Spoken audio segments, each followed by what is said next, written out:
দেশে হচ্ছেটা কি? কলকাতা হাইকোর্টের অর্ডার মানল না রাজ্যের সরকার।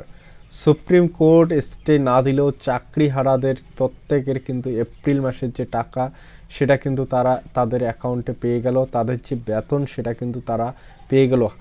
রাজ্যের সরকার প্রত্যেকের বেতন কিন্তু অ্যাকাউন্টে পাঠিয়ে দিয়েছে। যারা যোগ্য রয়েছেন তাদেরও অ্যাকাউন্টে কিন্তু টাকা পাঠানো হয়েছে, অযোগ্যদেরও অ্যাকাউন্টে টাকা পাঠানো হয়েছে। এই এপ্রিল মাসের যে টাকা সেটা কিন্তু প্রত্যেকে পেয়ে গেছে। হাইকোর্টের অর্ডার মানল না রাজ্যের সরকার। 26,000 চাকরি বাতিল করেছিল হাইকোর্ট। এখানে যে কারেকশনটি হয়েছিল 2016 সালের প্যানেলটিকে কিন্তু হাইকোর্ট বাদ দিয়েছিল। সিবিআই তদন্তে কিন্তু 2016 সালে 5,000-এরও বেশি অযোগ্য শিক্ষক শিক্ষিকা নিয়োগ করা হয়েছিল। এই যে 5,000 শিক্ষক শিক্ষিকারও বেশি যে অযোগ্য শিক্ষক শিক্ষিকা বিভিন্নভাবে কারাপশনের ফলে কিন্তু এই চাকরিতে জয়েন করেছিল, তাদের অনেকেই এক্সাম দেয়নি, আবার অনেকেই কিন্তু টাকার বিনিময়ে চাকরিতে জয়েন করেছিল, যারা এক্সাম না দিয়েও কিন্তু এই চাকরিতে জয়েন করেছিল। এই যে কারাপশনটি হয়েছিল সেটা কিন্তু টিএমসি সরকারের আমলে হয়েছিল। এখানে এসএসসি এবং টিএমসি সরকার কিন্তু এর জন্য অনেকে দায়ী হয়েছিল বা অনেকে কিন্তু জেলে গিয়েছিল। এই যে চাকরি দুর্নীতি, এই চাকরি দুর্নীতি 2016 সালে কিন্তু যে তদন্তটি এসেছিল সিবিআই এর তরফ থেকে, সেখানে 5,000-এরও বেশি প্লাস কিন্তু এখানে শিক্ষক শিক্ষিকা এখানে দুর্নীতিগ্রস্ত রয়েছে। এবং হাইকোর্ট যে তদন্তটি করেছিল সেখানে কিন্তু তারও বেশি এখানে শিক্ষক শিক্ষিকা এখানে অবৈধভাবে এখানে চাকরিতে জয়েন করেছে। এর জন্য 2016 সালে যে প্যানেলটি রয়েছে পুরো প্যানেলটিকে কিন্তু হাইকোর্ট বাতিল করে দিয়েছে। এই কেসটাকে এখানে চ্যালেঞ্জ করে কিন্তু সুপ্রিম কোর্টে গিয়েছিল রাজ্য সরকার, এসএসসি।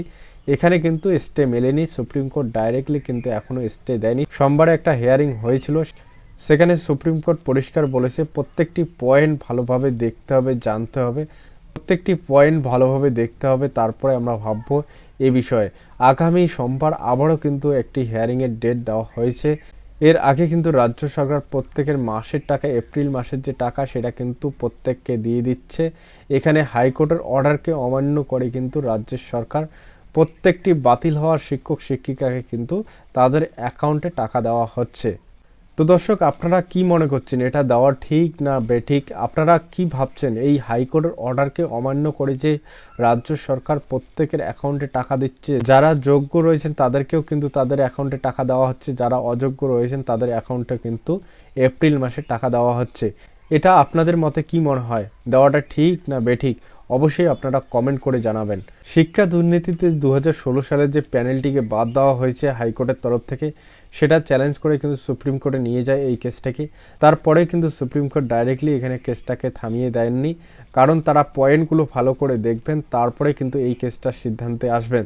তার আগে এই যে রাজ্য সরকার এইরকম একটা হঠকারী কাজ করলো সেটা কতটা সঠিক অবশ্যই আপনারা কমেন্ট করে জানাবেন। কারণ আমার জানা নেই হাইকোর্টের উপরেও যে রাজ্য সরকার রয়েছে, রাজ্য সরকারের যদি প্রত্যেকটি বিষয় হস্তক্ষেপ করে তাহলে হাইকোর্টের কী প্রয়োজন? হাইকোর্ট এখানে দেওয়ার কোনো মানেই নেই, বা সুপ্রিম কোর্ট এখানে আসার কোনো মানেই নেই।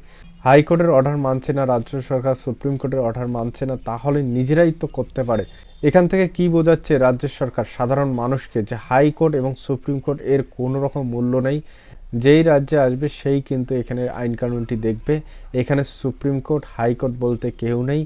যে মুখ্যমন্ত্রী হবে সেই এই রাজ্যের পরিচালনা করবে এবং আইন কানুন সেই কিন্তু এখানে পরিচালনা করবে। তো এখান থেকে আপনারা কি বুঝলেন অবশ্যই কমেন্ট করে জানাবেন। এই যে রাজ্যের অবস্থা, এটা আপনাদের মতে কি মনে হচ্ছে? এটা করাটা কি সঠিক হয়েছে? যেহেতু এখানে হাইকোর্ট কিন্তু একটা রায় দিয়েছে, এই রায়ের ঊর্ধ্বে গিয়ে একটা কাজ করা এটা কিন্তু সঠিক নয়। কারণ পরিষ্কার কিন্তু হাইকোর্ট বলে দিয়েছে 26,000 যে শিক্ষক শিক্ষিকা এখানে বাতিল করা হয়েছে 2016 সালের প্যানেলটি, সেখানে কিন্তু যে সমস্ত শিক্ষক শিক্ষিকা দুর্নীতিগ্রস্ত রয়েছে প্রত্যেকের কিন্তু যত টাকা স্যালারি পেয়েছে সে সুদ সমেত কিন্তু বাপস দিতে হবে।